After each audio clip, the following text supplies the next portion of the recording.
الساده المشاهدين، عاملين ايه؟ يا رب دايما تكونوا بصحه وخير وسعاده دايما ان شاء الله. حلقه جديده على قناتكم المفضله، قناه الشيف محمد عبد. حلقتنا النهارده حلقه جديده وحلقه كمان مختلفه جدا جدا. هنتكلم النهارده وكمان هنشرح ونعمل شغلنا عملي، وهنعمل صنف جديد جدا جدا ولاول مره يتعمل في مصر. زي ما انا عرفت حضراتكم يا جماعه من الحلقات اللي فاتت ان احنا شغلنا او الموسم ده هيبقى كله جديد جدا جدا، مش معمول في اي مكان بره. حلقتنا النهارده يا جماعه هنعمل فيها صنف وطعم كمان جديد جدا جدا. هنعمل فيها سلطه الجبنه بالحمص. ايوه بالظبط زي ما حضرتك سمعتني كده، سلطه الجبنه بالحمص، والاول مره تعمل عندنا في مصر وباعلى جوده ولا سعر. كان فيها كلام شويه ازاي بتتعمل وازاي مش عارف ايه، وفي حاجات كتيره بتحصل فيها كده، وللاسف برضه ما حدش بيعرف يجيبها مظبوطه. ان شاء الله على قناتكم المفضله قناه الشيف محمد عبده هنقول لكم الوصفه الصح بالمقادير الصح، وهنعمل الشغل مع بعضينا ان شاء الله.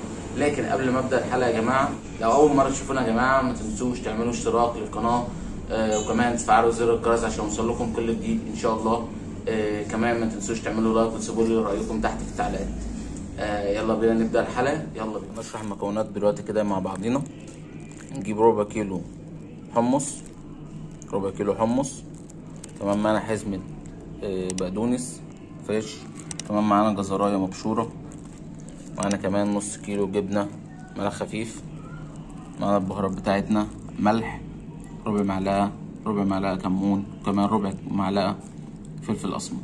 كمان معانا خيار وطماطم ده للجرنشه. بس هي دي بس كده مكوناتنا يا جماعه زي ما حضراتكم شايفين. يلا بقى نعمل الشغل مع بعضنا.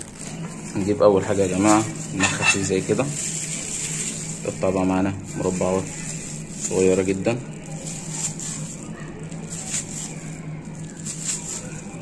ممكن تقطعها باي حاجه، بسكينه، شرشره صغيره، ماشي، باي حاجه ممكن تقطعها لو موجوده عندك في البيت. دي حاجه كده كان جابها لنا الشيف المتميز بتاعنا الشيف امير، كان جابها لنا هديه كده من كام يوم. الصراحه يعني حابب ان انا اشكره على الهديه الجميله دي. تقطع بس اهم حاجه بقى معانا المربعات تبقى صغيره زي كده.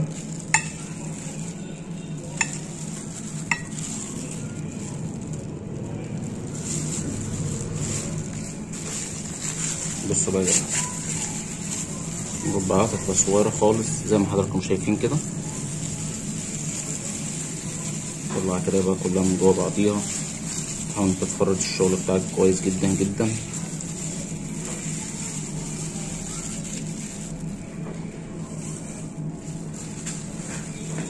نقطع الحته التانيه.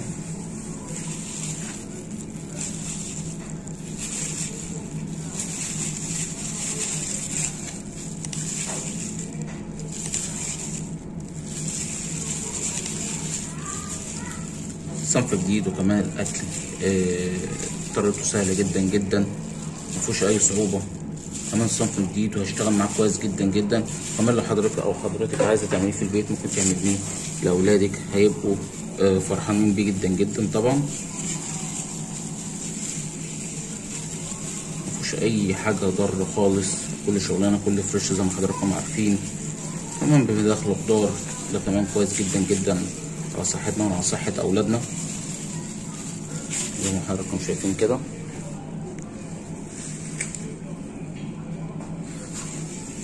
ننزل عليه الجزر،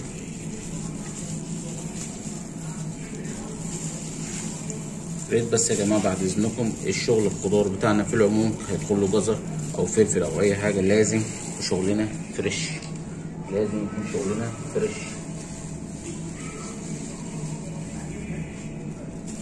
ناخد بقى نص كمية بس بقدونس زي كده.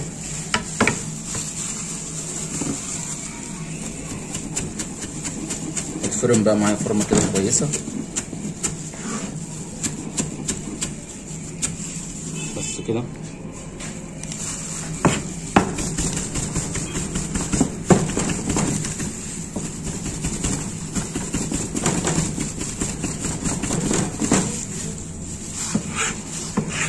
زي ما حضراتكم شايفين فرمة زي كده.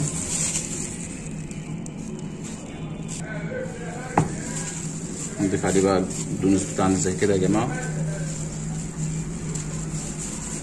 انا اسف في حاجه انا ما ذكرتهاش في المكونات، هي معانا نص ليمونه، نص ليمونه بس، ولو موجود عصير ليمون جاهز ماشي، اي حاجه موجوده عندك في البيت يشتغل مفيهوش اي مشكله معانا.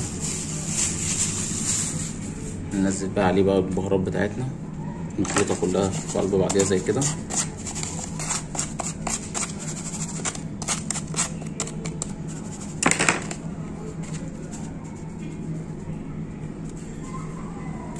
لو حابين يا جماعه ان انتم ما تضيفوش ملح ما فيهاش اي مشكله، عايزين تقللوا الملح عايزين تزودوه ده على حسب الرغبه، لكن هو طريقته الصح هي كده عشان يطلع معاك بنفس الطعم المتميز زي ما حضراتكم متعودين معاك.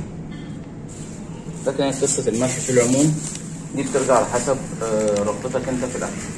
في ناس بتحب الحاجه بتبقى شويه مالحه، في ناس ما بتحبش الملح عموما في الاكل، فدي حاجه ترجع لكم انتوا. بصوا يا جماعه هننزل نص كميه بس، نص كميه الحمص تمام. الشغل بقى يبتدي بقى يتقلب بقى معايا كويس. الشغل ده ينفع ان انا اعمله في السوبر ماركت يا شيف؟ طبعا ينفع، ممتاز جدا، وكمان الصلاحيه بتاعته تقعد معاك 3 ايام مستريحين جدا جدا. طب لو حابب ان انا اعمله في البيت ما فيهاش اي مشكله، تعمله في البيت يقعد برضه معاك 3 ايام في تبريد من 4 ل6 موجة. طب ده ينفع ان احنا نعمله سندوتشات للاطفال؟ طبعا ممتاز جدا جدا، وكمان هيحبوه جدا جدا، الطعم هيبقى مختلف وكمان جديد مش هتلاقيه في اي مكان بره زي ما حضراتكم شايفين كده.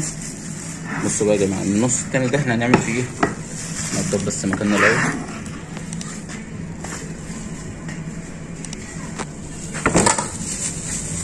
هناخد نصهم بس شويه صغيرين،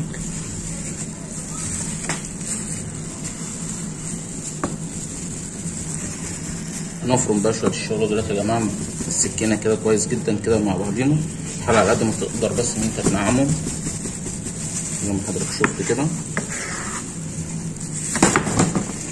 انزل معايا في الطبق بتاع الرئيس وتبتدي برضو تقلبه كويس.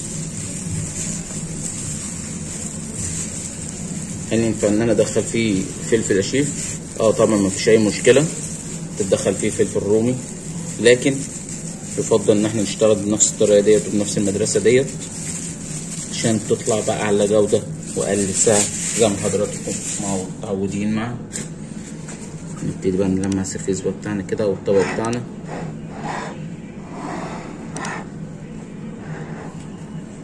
اهم حاجه ان احنا منستخدمش مناديل فيها ريحه، واحنا بننبه على النقطه دي اكتر من مره.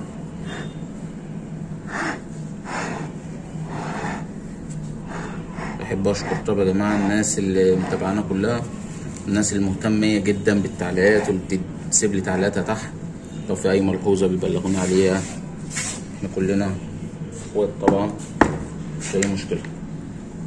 شوف بقى الباقيين بقى تاخدهم بقى كده على الوش.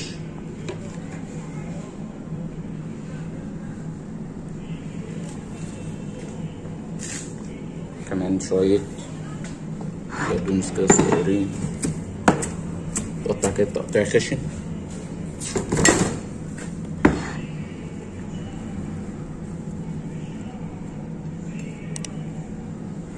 زي ما حضراتكم شايفين. تبقى اخر حاجه بس معانا هنعملها هي هنجرنش السرفيس بتاعنا او الطبق بتاعنا.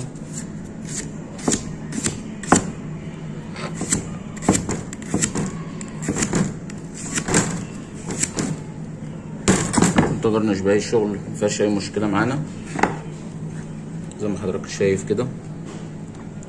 طبعا زي ما حضراتكم عارفين كلكم ان اهم حاجه معانا هي جوده المنتج، بجانب ان السيرفيس بتاعك يطلع بشكل كويس. حتى مهما كان المنتج بتاعك عالي الجوده وسعره قليل، لكن السيرفيس بتاعك مش متظبط مش متجرنش مش شكله حلو، للاسف هيبتدي يريح معاك عشان محدش هيعجبه الشكل العام. زي ما حضراتكم عارفين طبعا ان العين بتاكل قبل البق. جرنشه كده خفيفه، وكل ما تكون الجرنشه يا جماعه بتاعتنا قليله كل ما تكون السرفيس بتاعنا احلى ان شاء الله. ولازم يبقى السرفيس بتاعنا باين، لازم يبقى شغلنا باين زي ما حضراتكم شايفين كده. لو استاذ عيسى كده يبين لنا الشغل بتاعنا كويس، يبين كده للساده المشاهدين قد ايه الشغل بتاعنا شكله كويس، كمان هيبقى طعمه ان شاء الله كويس جدا جدا. وهي دي كانت حلقتنا النهارده، سلطه الجبنه بالحمص باعلى جوده ولا سعر ولاول مره في مصر. جربوها ان شاء الله هتعجبكم جدا جدا ان شاء الله. اشتغلوا بيها. وكمان هيبقى صنف جديد وهيميز الماركت عند حضرتك بصوره غير طبيعيه باذن الله. ما تنسوش تعملوا اشتراك للقناه لو انتوا اول مره تشوفونا، وكمان تفعلوا زر الجرس عشان يوصل لكم كل جديد. كمان سيبوا لنا تعليقات كتيره جدا جدا تحت عشان نقدر نستمر بيكم ان شاء الله. استنونا في حلقه جايه مهمه جدا جدا هتعجبكم باذن الله. ولا لكم